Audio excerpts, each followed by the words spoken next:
I'm just sitting here thinking,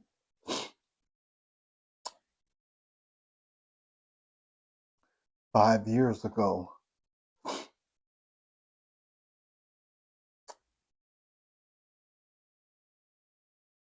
this month, 5 years ago,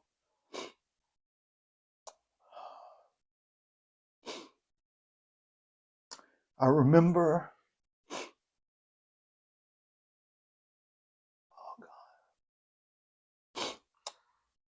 it was on a Monday morning. I told my friends, I said, I'm going to the hospital. I said,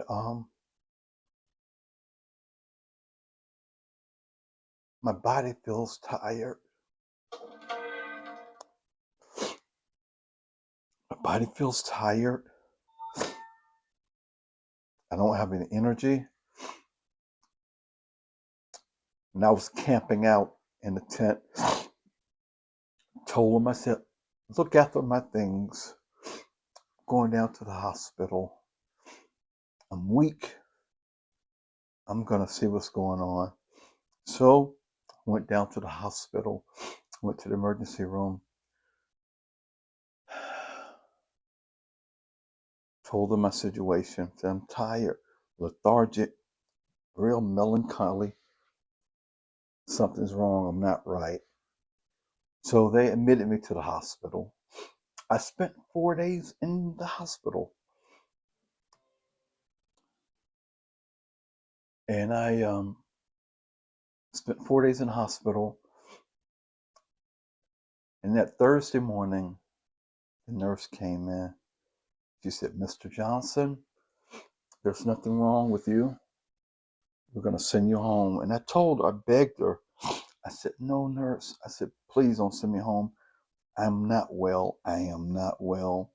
I have no energy. I have no stamina. Please don't send me home. Please don't send me home. She said, well, the doctor has released you. She said, go home. If you don't feel better by this evening, come on back. I said, okay. So I was exiting the room and exiting the hospital. It took me like 15 minutes just to get down from the 13th floor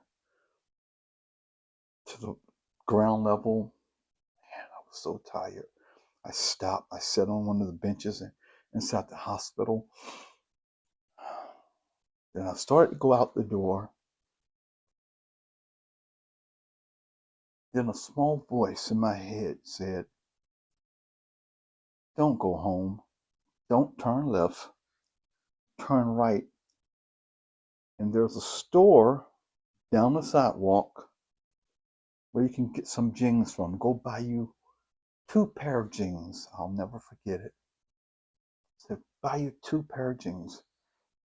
At least 5 minutes down the sidewalk. The thrift store. But between the hospital and the thrift store, there was a Salvation Army. And I was slowly walking down the sidewalk.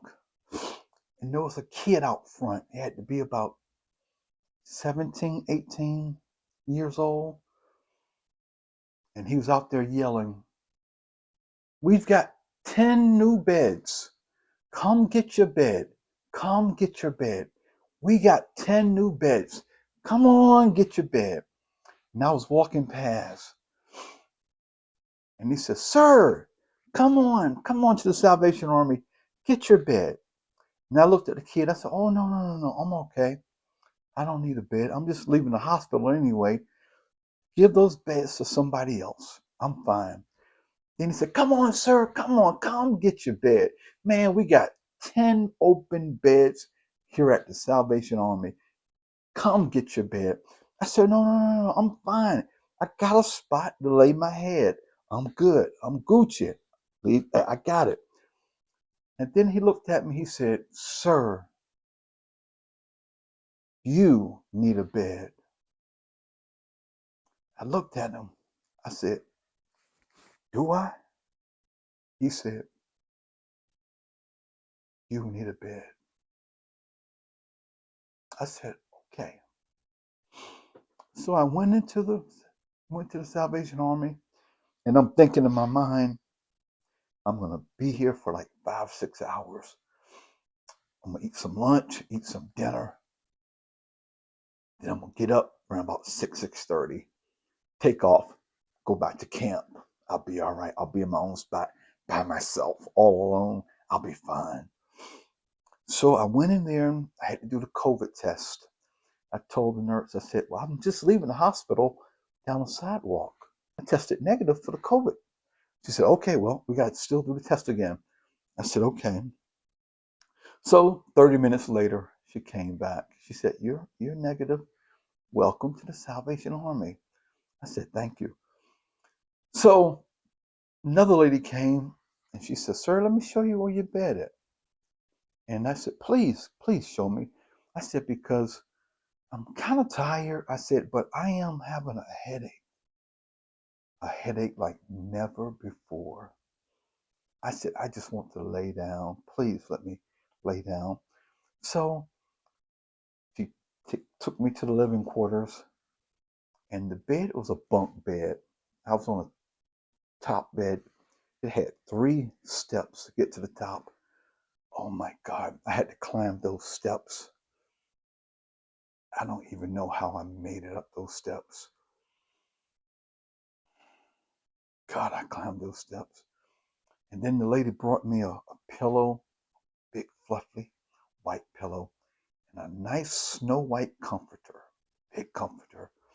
And I asked her, I said, what time is lunch? She said, around about 12:30, 1 o'clock. I said, well, I have a headache. I said, ma'am, I have a headache like never before. I said, I just want to lay down. Can you wake me up? Can you wake me up when it's lunchtime? She said, sure. I'll be back to wake you up lunchtime. Well, I lay down. Oh man, the headache was so terrible. I lay down. Unbeknownst, my head, my brain was beginning to swell. That's why I had a headache like never before. Never before. And I laid down, I went to sleep. And when the lady came to wake me up, she couldn't wake me up. She shook me. Couldn't wake me up. Couldn't wake me up. Tapped me. Couldn't wake me up. Couldn't wake me up. So they called the ambulance and took me to the hospital, which is right down the sidewalk. The lady said, oh yeah, we're familiar with him. He was just released a couple hours ago. And while I was asleep, I had slipped into a coma. I slipped into a coma when I was at the Salvation Army, and when I was in a coma, they did a lumbar test, and they sent the results to the CDC in Atlanta. And the results came back that I had the Nile virus, and there's no medicine. There's nothing. There's no cure. They can give some antibiotics, some steroids, but there's nothing designed for the West Nile virus. The only thing the doctor could do is keep you still. And he told me, he said, David, I put you in a coma. I took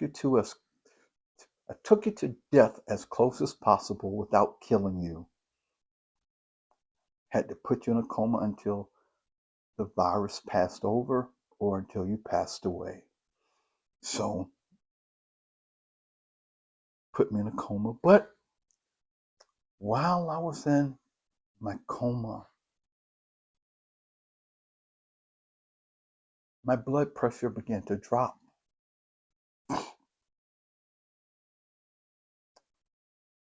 They didn't know why. So they performed emergency surgery. sent something down my esophagus and discovered that I was bleeding on the inside. My stomach lining had somehow eroded, and I was bleeding around the lining of my stomach. So they performed surgery, gave me some pints of blood, and brought me back.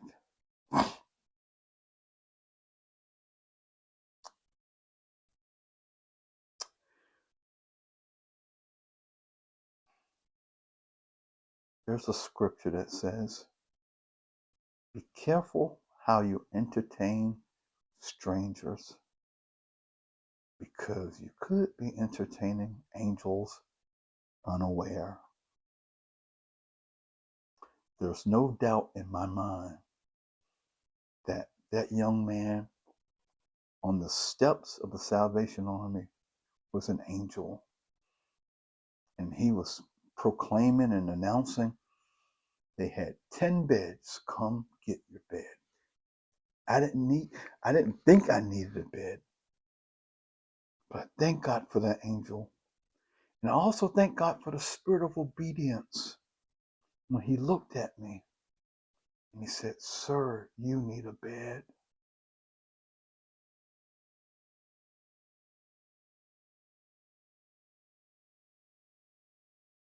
He said, "You need a bed."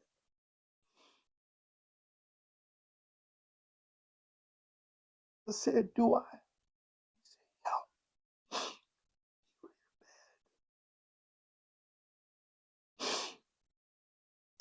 I did not know that a 2-hour nap would turn into a sleep of 30 days. And if I would have went to my spot, I would have laid down.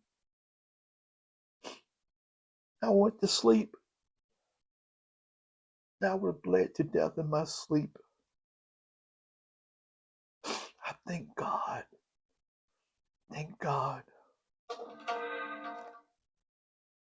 Thank God for that young man. Thank God for that angel. Angel.